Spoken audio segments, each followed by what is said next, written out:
Well, hey, what's up there, guys? It's Sean, your host from the Sean Experiment. I'm just feeling a little Mexican right now, getting ready for my cruise.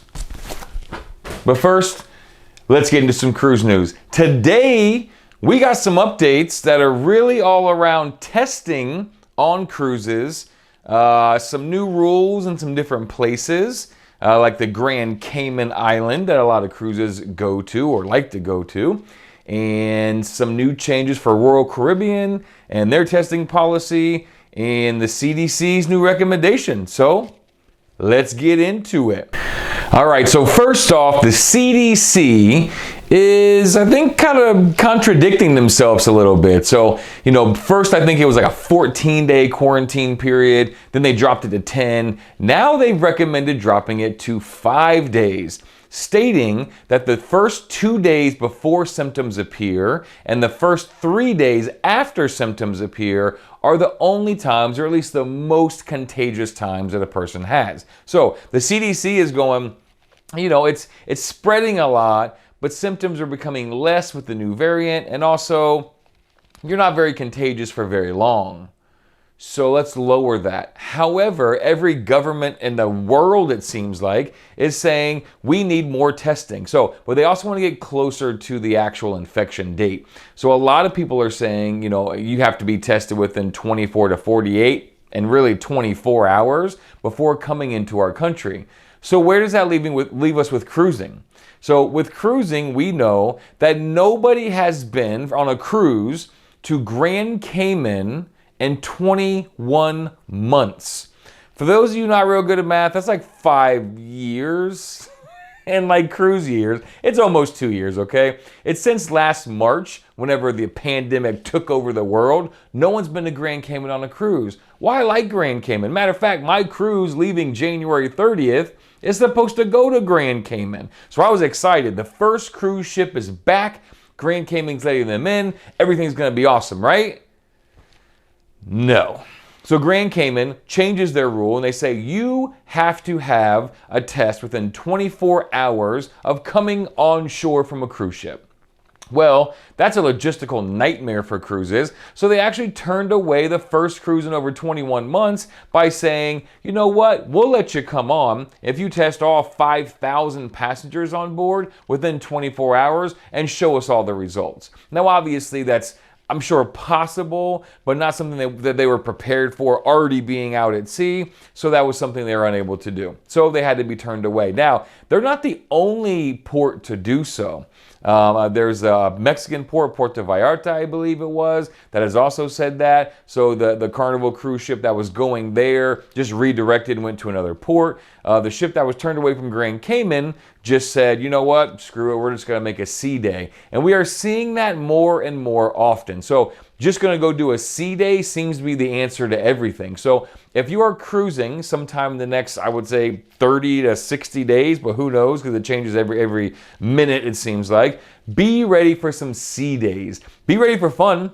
It sounds like the continued cruising atmosphere will still happen. Yes, you do have to wear a mask. Yes, pretty much everybody is saying wear a mask indoor no matter where you are, unless you're eating or drinking. However, it's still a cruise. You're still buffet, you're still strawberry ice cream, you're still having drinks, you're still listening to music and going from there. Now, in the previous video, we had a passenger on the Odyssey of the Seas share with us. They did cancel some shows and they made some changes, but overall said him and his family had a really, really fantastic time. And so it's still cruising, right? We're still happy about that. I wouldn't put a whole lot of energy and effort into excursions at this point in time, which I'm a little bummed because we booked Stingray City and Hell and the Eternal Sitter and all that for Grand Cayman. I can tell you that we are like 33 days away from our cruise, and Carnival has not told us that that port has been canceled. They have not canceled our excursion on that port. So as of right now, I still have hope. So I'm going to keep hoping, I'm going to keep thinking we're going to get to go there. But if you're booking offshore excursions, or if you're booking things not through the cruise line that you're cruising on, I'd maybe consider not paying in full. See if maybe you can just do a deposit or hold your spot, paying cash when you get there, something along those lines, because it may be a little bit of a hassle to try and get your money back from those places. So again, the ship that was canceled was a Carnival ship in Puerto Vallarta. Also, San Juan, which is the primary port that's in Puerto Rico, right? But Puerto Rico has came out and said you have to have a 48-hour COVID test in order to go there. So the Symphony of the Seas from Royal Caribbean also had to cancel their call to that port. So like I said, just be prepared for some sea days or be prepared for some flexible ports and just go with a positive attitude and have an awesome time. Don't worry about it. It's going to be awesome no matter what. We're back to cruising and I'm super excited to be back to cruising. So welcome back. Related to that, Royal Caribbean has come out and said they will no longer offer on-board testing starting on January 5th. So it's weird that it's coming out at the same time that all these different ports are saying you have to have a test in order to go to the port. And then Royal Caribbean comes out and says, we're not doing testing anymore on the ship. So if you are 2 days out from your port and they're requiring a 48-hour test and you can't get a test on board, guess what? You're not going, right? You're either not going to be able to get off the ship or you're going to skip that altogether, maybe do a sea day or call on a different port. So guys, today's video is all about no more testing, lots more testing. CDC lowers the recommendation to 5 days, but also says you have to get tested more often to go to places. So it's kind of a mix of like good news and bad news. But the good news is we're still cruising. The bad news is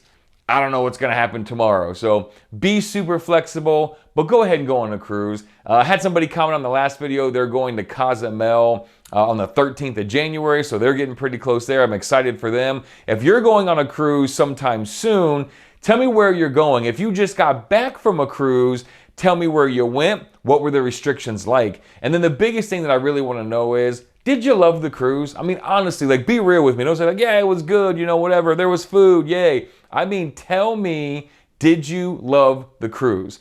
I'm going to tell you guys and give my honest opinion. January 30th, I leave on a Carnival ship. Another one on March 17th. Another one on April 30th. And another one on June the 3rd. And that one's in Europe. And that's the real one I'm scared about because there's so many changes over there. But I will give you some really awesome insight into the cruise ships when I go. But that's still 33 days away. I want to hear now. What are you seeing? What are you liking? Tell me all about it. Also, guys, I couldn't wait to cruise. I had to sneak in a little one-day trip to New Orleans coming up in the middle of January. I'm going to share that with you too because, again, this is cruise news, but it's travel news, and it's just fun videos, man. I just like to travel. I like to go. I like the adventure. I like to do stuff, and I want to bring you guys along with me. So I'll share my trip to New Orleans, and I'll tell you about that a little bit more later. For now, cruise news, still cruise, still have a good time. I'm going to talk to you guys later. I'm finna go catch a movie. Peace.